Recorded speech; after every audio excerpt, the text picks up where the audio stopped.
নমস্কার, আমি দীপঙ্কর সাহা। আজ চলে এলাম আপনাদের মাঝে কিছু কথা বলতে।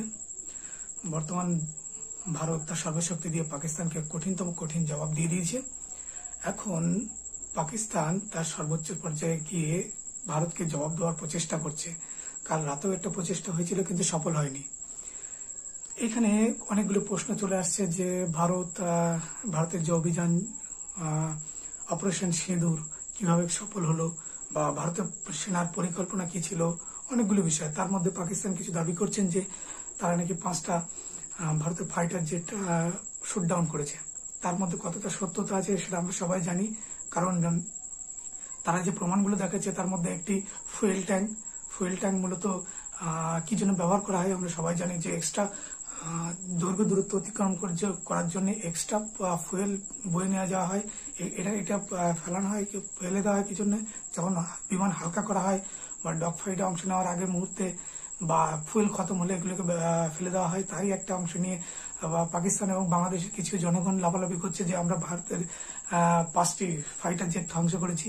এটা তো একটা বিষয় গেল, কিন্তু কখনোই এটা সত্যতা, আমরা জানি এটা সত্যতা কতদূর। এখনো কখনোই পাকিস্তানের মতো ক্ষমতা নেই যে তারা ভারতের 5টা ফাইটার জেটকে ধ্বংস করবে, কারণ আমাদের বর্তমান যে এয়ার ডিফেন্স সিস্টেম আছে সেগুলো সর্বদাই সক্রিয় আছে। কখনোই ভারতের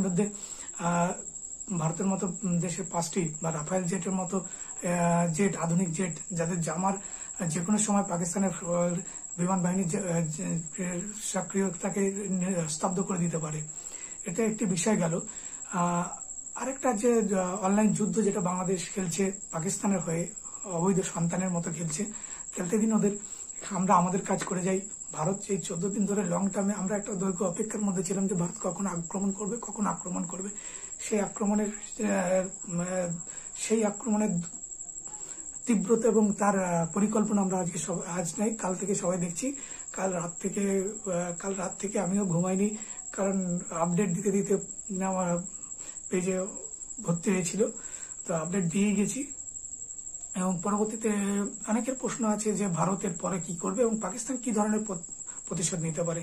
দেখুন, পাকিস্তান কাল রাতেও একটা প্রচেষ্টা করেছিল ভারতের বিভিন্ন সিভিল জায়গায় বা জনবসতিপূর্ণ জায়গায় একটা ঘোরতর মিসাইল হামলা করার জন্য, কিন্তু আমাদের S-400 এয়ার ডিফেন্স সিস্টেম সক্রিয় ছিল, যার ফলে তাদের মিসাইলগুলোকে সঙ্গে সঙ্গে রাতের বেলায় আমরা ফুটেজ দেখেছি যে সঙ্গে সঙ্গে শুট ডাউন করেছে। এবং পাকিস্তান কি একটা সর্বোচ্চ পর্যায়ে কি ভারতের উপর আঘাত করতে পারে, এটা একটা প্রশ্ন। যদি আঘাত করে তাহলে কি হবে, যদি আঘাত করে তার উত্তর তো আমরা কাল রাত থেকে দেখছি যে আমাদের হারব ড্রোন কিভাবে পাকিস্তানের অভ্যন্তরে গিয়ে লাহোর থেকে শুরু করে বিভিন্ন বড় বড় শহরে গিয়ে একজন ধ্বংসযজ্ঞ চালাচ্ছে। অর্থাৎ ভারত তার সর্বোচ্চ সক্রিয়তা বজায় রেখেছে এবং ভারতের যে সমস্ত এয়ার ডিফেন্স আছে তারাও কিন্তু সর্বোচ্চ সতর্কতা আছে। ফলে আমার মনে হয় না পাকিস্তান যদি সর্বোচ্চ পরিমাণে সক্রিয়তা অবলম্বন করেও যদি আক্রমণ করতে চায়, ভারত প্রতিহত করতে পারবে। কারণ আগের বারের যে ভুলটা করে ফেলেছিল ভারত, আমাদের একটা ফাইটার জেট এবং অভিনন্দন বর্তমান যেটা পাকিস্তানে চলে গেছিলেন, তারপরে আমাদের একটা হেলিকপ্টারও শুট ডাউন করে দিয়েছিল আমাদেরই এয়ার ডিফেন্স সিস্টেম। সেই ভুল আমরা একবার করবো না, এবং সেই ভুল করবো নাই বলেই এতদিন আমরা সময় নিয়েছি, 14 দিন সময় নিয়েছি একটা বৃহৎ পরিকল্পনা করার জন্য। এবং যদি পাকিস্তান কোনো রকমের আক্রমণ করতে যায়, তাই এর পরবর্তীতে এখন যে এই যে ড্রোন হামলা হলো, এর পরবর্তীতে কি আক্রমণ আসবে, এর পরবর্তীতে আমি গ্যারান্টি দিয়ে বলে রাখছি যে নৌবাহিনী আক্রমণ করবে। এবং নৌবাহিনী আক্রমণ করবে মানে ভারতের নেভাল সেনা এরা কিন্তু আক্রমণ করতে প্রস্তুত। কারণ এর মধ্যে পাকিস্তান তাদের সমস্ত জেলে এবং অ্যাসেটগুলোকে জেলেদের মূলত ফিরে আসতে বলেছে, কারণ তারা মনে করছে যে আমাদের ভারতীয় যে মার্কোস কমান্ডো আছে তারা জেলের বেশে পাকিস্তানে প্রবেশ করবে। একটা বিষয় গেল। এবং যদি আমাদের নৌসেনা যদি আক্রমণ করে, তার তীব্রতা, তার ভয়াবহতা হবে সর্বোচ্চ পর্যায়ে। এবং অনেকের মনে আরেকটা প্রশ্ন আছে, পাকিস্তান কি পারমাণবিক হামলা করতে পারে, এবং পারমাণবিক হামলা করলে ভারত কিভাবে, ভারতকে হাতে কি ঠেকানোর মতো ক্ষমতা আছে? অবশ্যই আছে। বাংলাদেশের যে সমস্ত পাকিস্তানের যে সমস্ত মিসাইলগুলো আছে, বাবর, ফাতাহা থেকে শুরু করে ছোট ছোট চীন থেকে কিছু মিসাইল দেওয়া, সেগুলোকে ইন্টারসেপ্ট করার জন্য আমাদের আমাদের S-400 এয়ার ডিফেন্স সিস্টেম প্রস্তুত আছে। আকাশ সিস্টেম আকাশ S-1 এক্সট্রা রেঞ্জ আকাশ সমস্ত রেডি আছে। এছাড়াও আছে QRSAM পিচোরা রাশিয়ান থেকে নেওয়া, এবং very short range vertical launch air defence system থেকে শুরু করে আমাদের আছে বারাক-8 একটি পরীক্ষিত অ্যান্টি এয়ার ডিফেন্স সিস্টেম। কারণ আমরা দেখেছি আর্মেনিয়া আজারবাইজান যুদ্ধে বারাক-8 কিন্তু রাশিয়ান ইস্কান্দার মিসাইলকে সফলভাবে, ইস্কান্দার কিন্তু একটি ব্যালিস্টিক মিসাইল, এটাকে মনে রাখতে হবে, ইস্কান্দার মিসাইলকে আমরা সফলভাবে ধ্বংস করেছিল।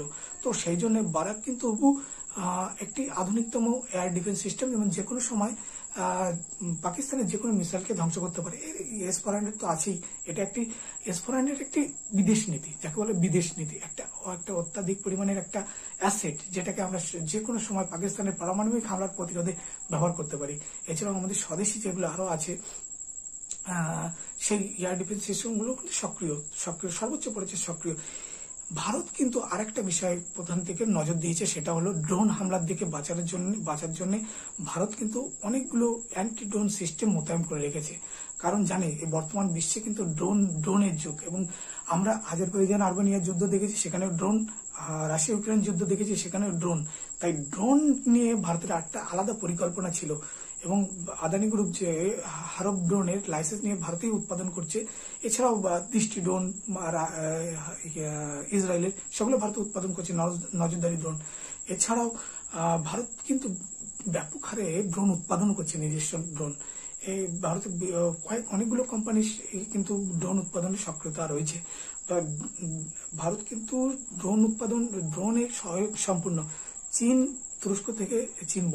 পাকিস্তান তুরস্ক থেকে কি ড্রোন নিয়েছে, কিন্তু সেগুলো সক্রিয়তা নেই, কারণ ভারত সেগুলোর জন্য প্রস্তুত হয়ে নিয়েছে। এবং এই দীর্ঘ প্রস্তুতি কিন্তু একটা বৃহৎ যুদ্ধের জন্যই নেওয়া হয়েছে, কারণ সর্বোচ্চ স্তরে সমস্ত কিছু ভেবেচিন্তেই আমাদের ভারত সরকার সিদ্ধান্ত নিয়েছে। কারণ ভারত সরকার জানে পাকিস্তান কিন্তু পারমাণবিক হামলাও করতে পারে, তার প্রস্তুতি নেওয়া হয়েছে। হ্যাঁ, আরেকটা প্রশ্ন, পাকিস্তানকে পারমাণবিক আক্রমণ করলে ভারতের কি হবে, ভারতের জবাবটা কি হবে? পাকিস্তান যদি পারমাণবিক আক্রমণ করে, তাহলে ভারতের জবাব হবে ধ্বংসাত্মক। পাকিস্তানের এমন কোন শহর নেই যেখানে ভারত পৌঁছাতে পারে না, এবং সমস্ত শহরকে গুড়িয়ে দেওয়া হবে। এখানে আর একটু বিষয় বলে রাখি যে আমাদের আরেকটা প্রতিবেশী দেশ বাংলাদেশ কিন্তু পাকিস্তানের হয়ে খুব লাফালাফি করছে, এবং তারা ভারতের বিরুদ্ধে ষড়যন্ত্রও করার প্রচেষ্টায় রয়েছে। তো আমি একটা কথাই বলবো, তাদেরকে এই পাকিস্তান ভারত যুদ্ধে তাদেরকে শিক্ষা নেওয়া উচিত। যদি তারা কখনো কোনো রকমের মিস অ্যাডভেঞ্চার করে থাকে, তাহলে কিন্তু তার জবাবটা কিন্তু বৃহৎ, তাদেরকে ভূখণ্ডগত